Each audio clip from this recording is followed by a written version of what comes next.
दोस्तों कैसे हैं आप। वेलकम टू मेरा हमराज। शादी के बाद सभी खवातीन को बहुत से चैलेंजेस का सामना करना पड़ता है और आज की हमारी वीडियो भी उन्हीं चैलेंजेस में से एक है जिसका टॉपिक है अपनी मदर इन लॉ को कैसे डील किया जाए। तो चलिए अपनी वीडियो शुरू करते हैं, इसे स्किप मत कीजिए, आखिर तक देखिएगा।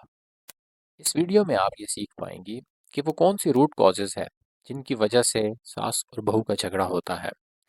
फिर किस तरह आप अपने स्पाउस को कॉन्फिडेंस में ले सकती हैं। किस तरह आप अपनी सास के साथ बाउंड्रीज और लिमिट सेट कर सकती हैं।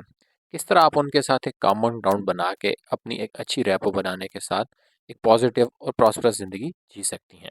तो सबसे पहले इस मसले की जड़ को समझने की कोशिश करते हैं। हो सकता है कि आपकी सास अपने बेटे की ज़िंदगी में आपकी मौजूदगी से खुद को इनसिक्योर और थ्रेटन्ड फील करती हों। हो सकता है कि उन्हें ये खौफ हो कि आप कहीं उनके बेटे को बदल न दें। हो सकता है कि वो आपकी अपने खामिद के साथ मोहब्बत को देखकर जेलस महसूस करती हों। हो सकता है कि वो माजी में किसी ट्रॉमा का शिकार रही हों। हो सकता है कि वो एक मुख्तलिफ कल्चर और जनरेशन गैप होने की वजह से इस तरह कर रही हों। हो सकता है उनको अपने रिलेशनशिप में निगलेक्ट और अब्यूज़ का सामना करना पड़ा हो।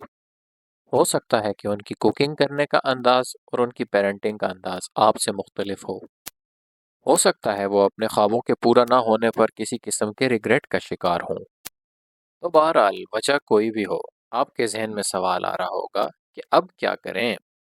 तो सबसे पहले आपको सास के साथ नरमी का रवैया बरतना चाहिए। इसके बाद चीज़ों को उनके पर्सपेक्टिव से देखने की कोशिश कीजिए। ताहम इसका ये मतलब हरगिज़ नहीं है कि आप उनके बुरे बिहेवियर को एक्सेप्ट कर लें, बल्कि उनकी बातों को अंडरस्टैंड करने की कोशिश कीजिए और चीज़ों को पर्सनली तो बिल्कुल भी मत लीजिए। अरे जाइए नहीं, अभी तो वीडियो का बहुत अहम हिस्सा बाकी है। सास के साथ चल रहे मसाइल को अपने शोहर के साथ कम्युनिकेट ज़रूर कीजिए, क्योंकि वही आपके और आपकी सास के दरमियान लिंक है। सास को मुरद इल्ज़ाम ठहराए बगैर अपने जेन्युइन कंसर्न्स को अपने हस्बैंड के साथ ज़रूर शेयर कीजिए। अपने जुमलों में आई स्टेटमेंट्स का इस्तेमाल कीजिए। आप ये कह सकती हैं कि मेरा दिल दुखता है जब मुझसे अच्छा खाना नहीं बनता, बजाय ये कहने के कि आपकी अम्मी क्यों हर वक्त मेरी इंसल्ट करती रहती हैं, वो क्यों इतनी रूड हैं। फिर इस मामले में शोहर से उनकी राय ज़रूर लीजिए, मगर अपनी राय उन पर मुसल्लत करने की कोशिश बिल्कुल भी ना कीजिए। माँ के अदब को बरकरार रखते हुए उन्हें अपने लिए स्टैंड लेने पर कायल ज़रूर कीजिए। उनको अपने और अपनी माँ के दरमियान सैंडविच बिल्कुल भी नहीं बनाइए और उसके बाद उनका शुक्रिया अदा कीजिए, क्योंकि हो सकता है उन्हें क्रिटिसिज्म का सामना करना पड़े। इसके बाद आपको अपनी और सास के दरमियान बाउंड्रीज और लिमिट्स को सेट करने की ज़रूरत है। बाउंड्रीज वो लिमिट्स हैं कि जिनको क्रॉस करने पर आपकी सास को कॉन्सिक्वेंसेस का सामना करना पड़ सकता है। आप इस चीज़ को तय कीजिए कि आप किस चीज़ को टॉलरेट करेंगी और किस चीज़ को नहीं, जैसा कि आप एडवाइस लेंगी या बेइज्जती बर्दाश्त करेंगी। अपनी बाउंड्रीज से अपनी सास को आगाह ज़रूर कीजिए, लेकिन हर जुमले से पहले ऐसा ज़रूर कहिए कि आप उनकी इज्जत करती हैं।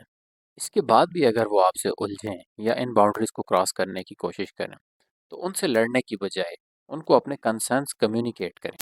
अपनी बाउंड्रीज और लिमिट सेट करना आपका हक है, इस पर गिल्टी महसूस बिल्कुल भी मत कीजिए। ताहम इसका ये मतलब हरगिज़ नहीं कि आप अपनी सास के साथ खुद को ऑफेंडेड फील करें, क्योंकि आप अपने रवैये में नरमी लाकर शिकायती अंदाज को ख़त्म करके ही उनको नर्म कर सकती हैं। इसलिए उनके साथ हमेशा जेंटल और नर्म रवैये में ही बात कीजिए। अगर उनकी पर्सनैलिटी आपको पसंद नहीं भी है, फिर भी उनको कर्टसी के साथ ट्रीट ज़रूर कीजिए, क्योंकि जो इंसान इखलाक का अच्छा हो और नर्म रवैया अख्तियार करने वाला हो, तो ऐसा ऐन मुमकिन है कि वो कॉन्फ्लिक्ट्स को दूसरे लोगों की निस्बत बेहतर अंदाज में अवॉइड कर सकता है। मिसाल के तौर पर अगर आपको अपनी सास को खुदा हाफिज कहना है, तो उनके साथ बात करते वक्त अपना आई कांटेक्ट उनके साथ मेंटेन ज़रूर कीजिए। यह आपके कॉन्फिडेंस और आपके अच्छे अखलाक को जाहिर करेगा। आप जब भी उनके साथ बात कर रही हों, तो उनकी बात को तवज्जो और गौर से सुनिए और उनकी पॉजिटिव और अच्छी चीज़ों और उनकी बातों को एक्नॉलेज ज़रूर कीजिए, चाहे वो कितनी ही बोरिंग क्यों ना लग रही हों। उनकी बातों पर उनको कॉम्प्लीमेंट ज़रूर दें, जैसा कि आप कह सकती हैं कि बिल्कुल आप दुरुस्त कह रही हैं, बिल्कुल आप सही कह रही हैं। इस तरह के तासुरात देने से ऐसा महसूस होगा कि जैसे आप उनका शुक्रिया अदा कर रही हैं। ऐसे मौज़ूआत जिन पर बात करने से आपको लड़ाई का अंदेशा हो, उनको अवॉइड कीजिए और उनसे किनारा कशी इख्तियार कीजिए। इस किस्म का मौजू आते ही आप ये कह सकती हैं कि आंटी आपकी बात बिल्कुल ठीक है, लेकिन ये बताइए कि आपने जब पिछली बार शॉपिंग की थी तो वो वाले कपड़े कहाँ से लिए थे? इस तरह आप अपने और सास के दरमियान कॉमन ग्राउंड्स बनाकर अपनी रैपो बिल्ड कर सकती हैं। इसके अलावा आप अपने और सास के दरमियान ऐसी एक्टिविटी को तलाश करें जिसके करने से आप दोनों खुद को एक दूसरे के करीब महसूस करें। जैसा कि अगर आप दोनों को शॉपिंग पसंद है तो आप दोनों शॉपिंग पर जा सकते हैं। आपको अपनी सास के लाइक्स और डिसलाइक्स के बारे में इल्म ज़रूर होना चाहिए। इसी तरह आप उनका दिल जीतने में अहम किरदार अदा कर सकती हैं। दिल जीतना एक आर्ट है। इसी तरह आप अपनी सास को अपनी ज़िंदगी और अपने इंटरेस्ट से मुतालिक किस्से और बातें सुनाकर भी उनका दिल जीत सकती हैं।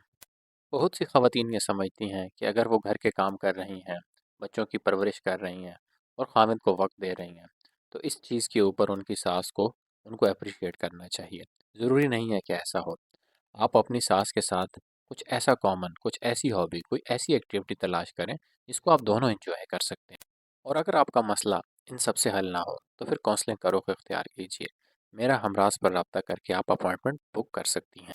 तो कैसी लगी आपको आज की हमारी ये मालूमाती वीडियो? अगर पसंद आई तो वीडियो को लाइक, शेयर और चैनल को सब्सक्राइब कीजिए।